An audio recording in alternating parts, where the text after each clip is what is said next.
تساءلون، کس چیز کے بارے میں آپس میں پوچھتے ہیں۔ یہ سورہ مبارکہ سورۃ النبا ہے اور یہ مکی صورتوں میں سے ایک صورت ہے۔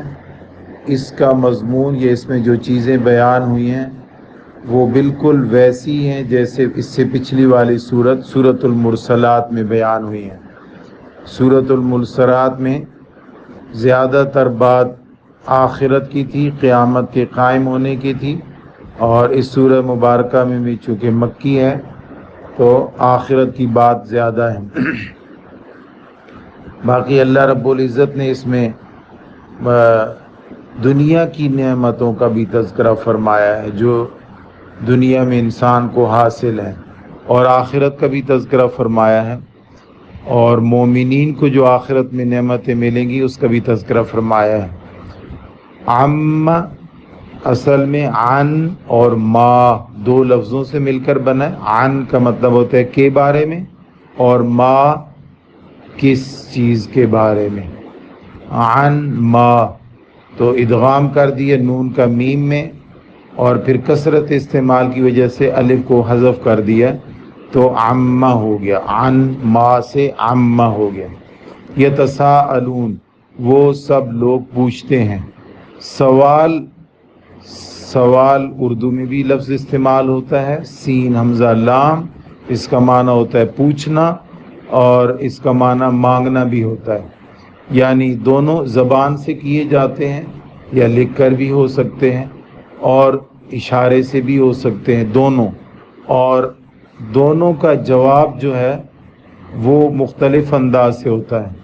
اگر سوال ہو جس کا مقصد کوئی بات پوچھنا ہو، وہ والا سوال ہو، تو اس کا جواب الفاظ سے دیا جائے گا، زبان سے، یا لکھ کر دیا جائے گا، یا کسی اشارے کے ساتھ دے دیا جائے گا۔ اور اگر دوسرا سوال ہو جس میں مانگنا ہے تو اس میں کوئی چیز عطا کر کے اور دے کر اس کا جواب ہوگا، یا انکار کر کے، یا کوئی وعدہ کر کے کہ فلاں تاریخ کو فلاں ٹائم، یہ اس کا جواب ہو سکتا ہے۔ تو ایک کا جواب عام طور پر فزیکلی کوئی چیز عطا کر کے ہوتا ہے، اور ایک کا جواب زبان سے کوئی لفظ بول کر بھی دیا جا سکتا ہے۔ دونوں ہی مانگنے یا پوچھنے یا سوال کا لفظ عربی میں دونوں کے لیے استعمال ہوتا ہے۔ عم یتساءلون، کس چیز کے بارے میں سوال کرتے ہیں؟ عن النبأ العظیم، بڑی خبر کے بارے میں۔ اور نبا جو ہے نبأن، یہ خبر کو کہتے ہیں۔ نبا ایک ایسی چیز کو کہیں گے کہ جس کے ذریعے سے آدمی کو کوئی علم حاصل ہو۔ نبا اس چیز کو کہیں گے جس کی وجہ سے علم مفید حاصل ہو۔ نبا اس چیز کو کہیں گے کہ جس کی وجہ سے انسان کو کوئی ظن غالب حاصل ہو۔ خبر یہ نہیں ہے کہ دو آدمی روڈ پہ جا رہے ہیں، اگر خبر یہ ہے کہ دو آدمی روڈ پہ لڑ رہے ہیں، یعنی واقعے کے خلاف کوئی کام، عام یوزول جو چیزیں ہیں اس سے خلاف کوئی کام ہو رہا ہو تو اس کو خبر کہیں گے۔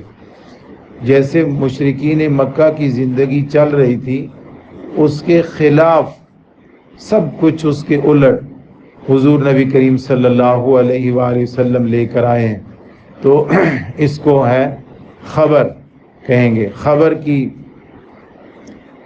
یعنی نبا اور خبر جو ہے یہ فقہ کی اصطلاح میں بھی استعمال ہوتا ہے، علوم حدیث کے اصطلاح میں بھی استعمال ہوتا ہے۔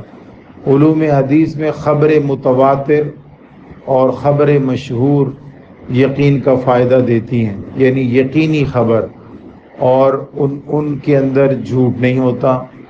اور خبر واحد جس کے بارے میں دونوں طریقے کا خیال ہو سکتا ہے کہ سچی بھی ہو سکتی ہے اور سچی بھی نہیں بھی ہو سکتی، اس لیے اس کی تحقیق ضروری ہوتی ہے۔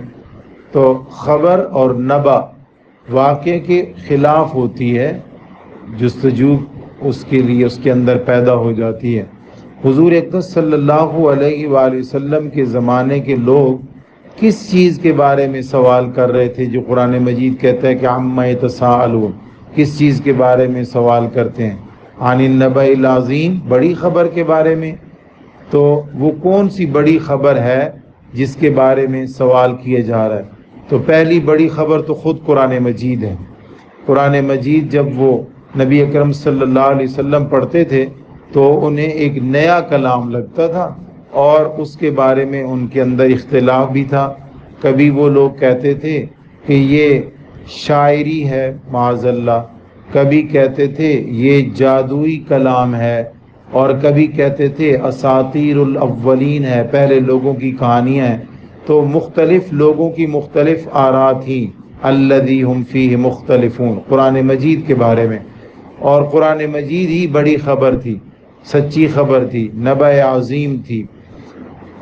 اور یہ بھی ہو سکتا ہے کہ حضور نبی کریم صلی اللہ علیہ وسلم کی نبوت کے بارے میں بھی ان کا سوال تھا۔ نبی اکرم صلی اللہ علیہ وسلم کی نبوت، کیونکہ مشرکین مکہ انسان کے نبی ہونے کی بھی قائل نہیں تھے۔ وہ کہتے تھے انسان نبی نہیں ہو سکتا، کوئی فرشتہ آ سکتا ہے اللہ کا پیغام لا کر، کوئی انسان نبی نہیں ہو سکتا۔ اس لیے حضور اکرم صلی اللہ علیہ وسلم کی نبوت کے بارے میں بھی ان کو بہت زیادہ اختلاف تھا۔ آپ صلی اللہ علیہ وسلم کو نبی نہیں مان رہے تھے، الذی ہم فیہ مختلفون۔ اور تیسری بات جس کے بارے میں ان کے اندر اختلاف بھی تھا، اور وہ اس کو بڑی خبر بھی سمجھتے تھے اور اس کے بارے میں ایک دوسرے سے سوال بھی کرتے تھے، وہ ہے قیامت۔ قیامت کے منکر تھے، وہ کہتے تھے کہ موت کے بعد دوبارہ زندہ نہیں ہونا، یا موت کے بعد زندہ ہونا بھی ہے تو وہاں حساب کتاب کا عمل نہیں ہونا، اگر حساب کتاب کا عمل ہوا بھی تو ہمارے جو یہ شریک ہیں جن کی ہم پوجا کرتے ہیں، شفعاؤنا عند اللہ، یہ ہمیں اللہ کے نزدیک نواز دیں گے۔ تو یا تو زندہ ہونا ہی کوئی نہیں، اگر زندہ ہونا ہے تو ہمارے پاس جیسے دنیا میں ہے ایسے وہاں بھی ہوگا، اور اگر زندہ ہوئے اور ہمیں یہ سب کچھ مل گیا تو ہمیں اعمال کرنے کی ضرورت نہیں ہے، ہمیں توحید پرستی کی ضرورت نہیں ہے، ہمیں اپنے آباء و اجداد کے دین کو چھوڑنے کی ضرورت نہیں ہے۔